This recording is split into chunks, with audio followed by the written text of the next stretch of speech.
안녕하십니까. 2024년 4월 23일 최병무의 팩트 시작하겠습니다. 윤석열 대통령이 어제 대통령실 브리핑룸을 찾았습니다. 그것도 하루에 2번을 찾았습니다. 한 번은 정진석 대통령 비서실장을 임명했다는 것을 직접 발표하기 위한 것이고, 두 번째는 이제 홍철호 정무수석을 임명했다는 사실을 발표하기 위한 것이다. 이렇게 했는데, 발표한 거에 그치지 않고 질문을 받았습니다. 질문도 많이 받지도 않았습니다. 대표적인 질문이 이런 거죠. 어제 아침 조선일보에 나왔던 정치하는 대통령이 되겠다라고 말하는 의미가 뭐냐 하는 부분에 대한 질문을 받고는 용산 참모들에게 메시지 등을 낼 때 평균적인 국민이 이해하고 알기 쉽게 하자는 뜻이다. 국민 눈높이를 맞추자는 뜻이다. 이런 얘기인 걸로 보입니다. 정책 추진을 위해 야당과의 관계도 더 설득하고 소통하는 데 주력하겠다. 이렇게 답변한 게 전부고요. 그 다음에 이재명 민주당 대표하고 만나서 회담을 할 때 의제가 뭐냐? 그것도 사실 언론에 다 나온 얘기죠. 제가 하고 싶은 말을 하기보다 이 대표의 의견을 많이 들어보려고 한다. 의제 제한을 두지 않고 다양하게 얘기를 나눠보겠다. 이렇게 얘기했고요. 그 다음에 또 홍철호 수석 임명하는 그 발표를 하는 자리에서는 국회 소통에서 강조하고 싶은 국정 방향이 뭐냐? 이런 부분이니까 여야 정당, 우리 언론, 많은 시민사회와 소통하고 많은 의견을 듣고 열어놓고 할 것이다. 지난 2년 동안 세워놓은 정책을 어떻게 국민과 잘 소통해서 동의를 받아낼 수 있는지, 정치권과 대화에 현실화시킬 수 있는지, 그런 점에 주력할 생각이다. 이렇게 얘기했습니다. 제가 지금 왜 이걸 길게 말씀을 드리냐면, 이 중에 특별히 새로운 얘기가 없습니다. 그냥 국민 눈높이에 맞춰서 잘 설명하고 잘 소통하겠다. 이거 아닙니까?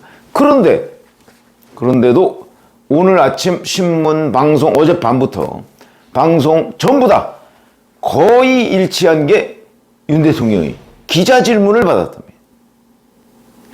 이게 왜 기사가 돼야 되는 거죠? 대통령이 기자 질문을 받은 게 기사가 되는 겁니다. 그게 보면 17개월 만에 질문을 받았다. 도어 스태핑 중단 이후 1년 5개월 만이다. 그러면서 심지어는 그 스케치를 합니다. 기자 질문을 받는 장면을. 비서실장 인선 발표 후에 예고 없이 질문이 있으세요? 라며 기자들한테 질문을 하라고 얘기를 했다. 이거 전통적인 개념으로 보면 다 기사가 안 되는 겁니다. 기자들이 처음 기자 수업을 받을 때 늘 강사들이 하는 얘기가 있습니다. 개가 사람을 물면 기사가 안 된다. 왜냐면 개는 누군가를 무는 게 개의 본능이죠. 근데 사람이 개를 물면 그건 기사가 된다. 왜? 사람은 누군가를 무는 게 본능이 아니거든요.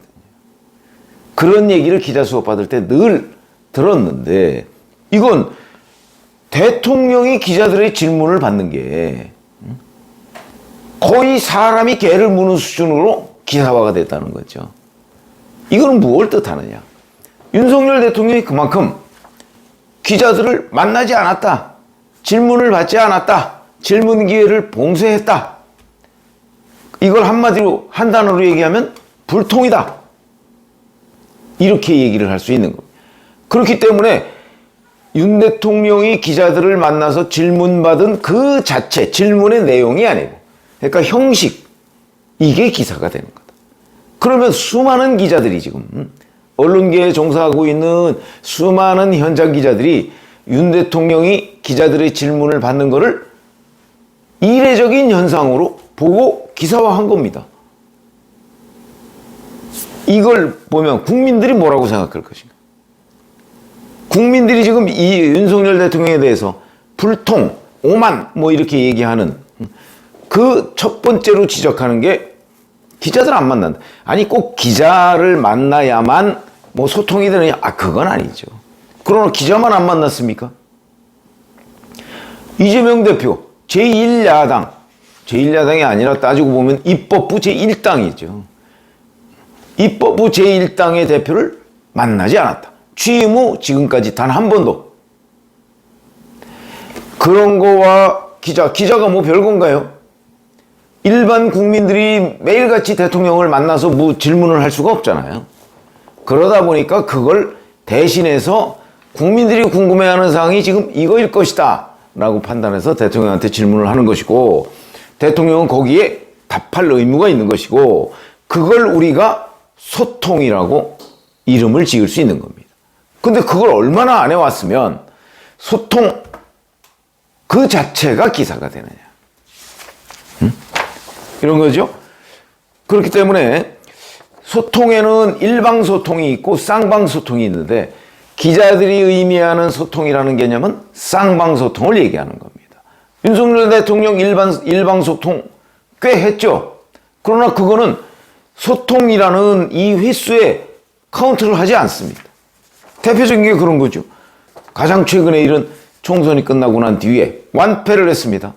그리고 나서 총선 관련한 입장을 기자회견으로 하느냐 담화문으로 하느냐 뭐 그러다가 국무회의 모두 발언으로 그냥 대체해버렸습니다. 국무회의 모두 발언은 잘 아시다시피 장관들 쭉 모아놓고 국정의 현안을 논의하는 자리입니다. 거기에 대통령이 자기 말 쭉 합니다. 질문 없습니다. 이게 무슨 소통이냐?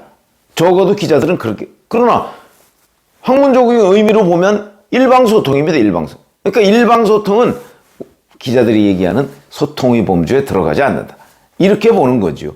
그 다음에 의대 증원 문제와 관련해서도 기자회견을 할 것이냐 뭐 이런 얘기 있다가 담화문으로 발표했습니다. 담화문. 사실 요즘 정치 이런 쪽에서 담화문이라는 거는 굉장히 오랜만에 들어보는 얘기입니다. 담화라는 게 자기의 일방적인 주장을 그냥 하고 질문 없는 거. 왜냐면 글로 표현하는 경우가 대부분이고 말로도 일방적으로 하고 그냥 끝나는 겁니다. 그 다음에 윤석열 대통령이 총선 앞두고 했다는 민생 토론회. 그것도 말이 토론회지 거기서 윤 대통령이 쭉 얘기를 듣고 윤 대통령이 코멘트하고 끝입니다. 코멘트하면 거기에 여러 가지 의문이 생길 수 있죠. 그 의문에 대한 질문 받지 않습니다. 또 받는다고 해야 그거는 그 각 분야의 뭐 전문가들이나 아니면 일반 시민들이기 때문에 거기서 받는 질문이 다른 사람들의 궁금증을 해소해 주진 못한다. 그런 관점에서 본다면 민생 토론회를 뭐 거의 20번 가까이 했지만 주목을 받은 적이 별로 없습니다. 언론의 주목을 받은 적이 없다 이거죠. 그러니까 그것도 쌍방소통의 범주에 들어가지 않는다.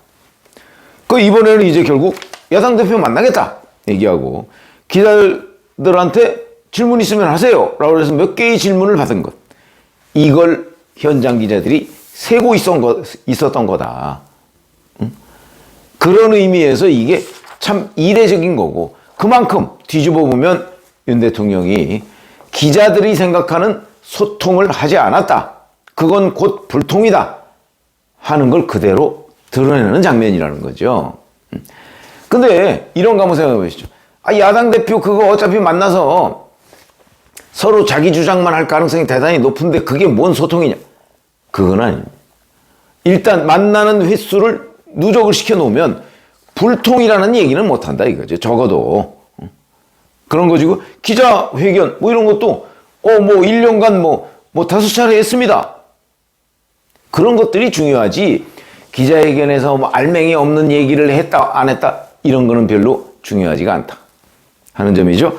그런 점에서 본다면 윤석열 대통령이 적어도 기자들하고 만나서 질문을 받고 하는 것들의 횟수를 누적하면 불통 이미지는 없어진다는 거죠. 근데 이제 이게 뭐 과거에 보면 뭐 이렇게 하려고 했다가 또 다른 변수가 있어서 뭐 중단하고 뭐 그게 이제 대표적인 게 도어스태핑인데, 이런 부분과 관련해서 그럼 과연 지속성이 있을 것이냐, 이런 부분이 중요해지죠. 벌써부터 기자들의 관심이 그쪽에 가 있습니다. 그냥 뭐 변하는 척만 하는 거 아니야? 그건 왜 그러냐면 작년 10월에 강서구청장 보궐선거 참패 이후에도 윤 대통령이 변화된 모습을 보이려는 몇몇 가지 흔적이 있었습니다. 그런데 바로 원위치됐습니다. 그러니까 이번에는 그 전례에 따라서 또 반신반의하고 있는 겁니다. 정말 변하는 거야? 또 아니면 변하는 척하는 거야? 당장 뭐 이준석 개혁신당 대표인가요? 그런 얘기를 했더군요. 본인이 위기에 몰리면 뭔가 이렇게 하는 척한다는 식으로 논평을 했습니다. 그런 논평이 기사가 되는 이유는 그게 윤석열 대통령의 저간의 그 기자 접촉 횟수, 뭐 질문 횟수, 뭐 이런 것들이 이제 팩트로서 뒷받침이 되고 있기 때문에 이런 거다. 그래서 윤 대통령이 가지고 있는, 그리고 어찌 보면 이번 총선 완패의 한 원인이기도 한 이 불통 이미지, 이거를 벗는 방법은 이런 식의 뭐 기자들이 됐든 야당이 됐든 아니면 뭐 대통령실로 그 뭐 관련한 전문가들 있죠? 그래서 전문가들하고 토론을 하는 겁니다. 뭐 그리고 때로는 뭐 중계할 수 있으면 또 중계도 하고, 그렇게 해가면서 그 의견을 듣고 뭐 거기에 이제 반응하고, 이런 것들이 누적되면 불통 이미지는 자연스럽게 없어지고, 윤 대통령이 뭐 기자들의 질문을 받아서 이건 이제 기사가 안 되는 거죠. 이게 기사가 안 되는 때, 그게 불통 이미지를 벗는 때다. 그래서 이제 지금부터는 많은 기자들이 아마 이 지속 가능성에 주목을 할 겁니다. 한 번 하고 끝나는 거냐 아니냐 하는 부분, 여기에 또 윤 대통령이 불통 이미지를 씻을 수 있는 계기를 잘 활용했느냐 그렇지 않느냐, 이게 결정이 될 것이고요. 자, 그러다 보면 이제 이런 식으로 만약에 지속이 됐을 때, 그러면 이제 그 다음에 윤 대통령한테 더 씌워진 또 다른 이미지, 그건 이제 오만 이미지입니다. 오만. 이거는 불통하고도 어느 정도 관련이 되어 있습니다. 무슨 얘기냐? 자기 고집만 한다. 내지는 담화문으로 일방적으로 얘기하고 끝. 이런 부분을 또 어떻게 좀 상쇄할 수 있는 아이디어가 없는가? 그런 것들은 뭐 대통령실 그 홍보수석실이나 이런 데에 그 아마 미션을 주면 그럼 뭐 금방 그런 것들은 해결이 됩니다. 오만한 이미지. 그거는 결국 사람들을 많이 만나고 경청을 하면 그 이미지도 자연스럽게 없어질 수 있다. 그런 차원에서 이제 그 국민의힘 지지층이나 뭐 이런 사람들 입장에서 보면 만시지탄이죠. 아니 윤 대통령이 진작에 이렇게 했으면 총선에서 지금처럼 완패하지는 않는 것 아니냐. 그리고 바로 이런 모습이 지속될 때, 지금 뭐 45%를 얻었다 뭐 이런 얘기를 했는데, 저는 거기서 앞으로 6%포인트를 더 얻으려는 와신 상담의 노력이 필요하다, 이렇게 제가 말씀을 드렸는데, 이런 것들이 누적되면 6%포인트 정도는 자연스럽게 따라오겠죠. 그래서 이제 국민의힘 지지층 입장에서 본다면 총선 전에 좀 이러지.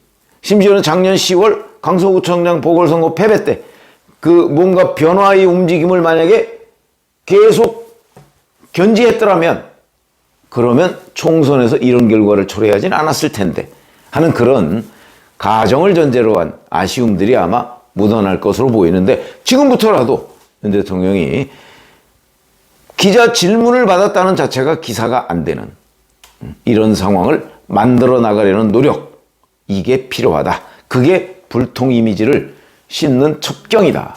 이렇게 말씀을 드릴 수 있겠습니다. 고맙습니다.